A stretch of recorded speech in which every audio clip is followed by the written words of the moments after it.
Drugs racket प्रकरणी अंधारे यांनी खोटं पत्र समोर आणलं। माझी बदनामी केल्याप्रकरणी चौकशी करणार का, अशी मागणी देवयानी फरांदे यांनी केली। देवयानी फरांदे यांचा ड्रग्जशी कोणताही संबंध नाही असं फडणवीसांनी म्हटलंय।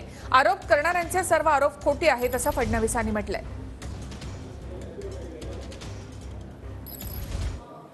नेत्या सुषमा अंधारे यांनी एका पत्रकार परिषदेमध्ये माझं नाव न घेता त्याच्यामध्ये त्यांनी छोटी बाबी मोठी बाबी उल्लेख करत ह्या ड्रग रॅकेटचा माझ्याकडे निर्देश करत ते त्यांच्याकडे जे काही आलेलं एक निनावी पत्र होतं ते त्यांनी पत्रकारांना दिलं आणि ते पत्रकारांनी ते माझ्यापर्यंत पाठवलं।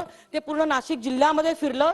सन्माननीय अध्यक्ष महोदय, कुठलेही पुरावे नसताना कोणाची बदनामी करण्याचं षडयंत्र हे जे काही रचलं जातंय, गृहमंत्री महोदय सदर प्रकरणाची चौकशी करून त्यांच्यावरती कारवाई करतील का? प्रश्न दुरान्वयानेही कुठेही आमदार देवयानीताई फरांदे यांचा प्रत्यक्ष अप्रत्यक्ष संबंध आलेला नाही। त्याच्यामुळे या संदर्भात कोणी जर आरोप करत असतील तर ते चुकीचे आरोप आहे। त्याला त्यांनी जे काही फोरम त्यांच्याजवळ उपलब्ध आहे त्या फोरमवर त्यांनी त्याचं उत्तर निश्चितपणे किंवा ती कारवाई त्यांनी केली।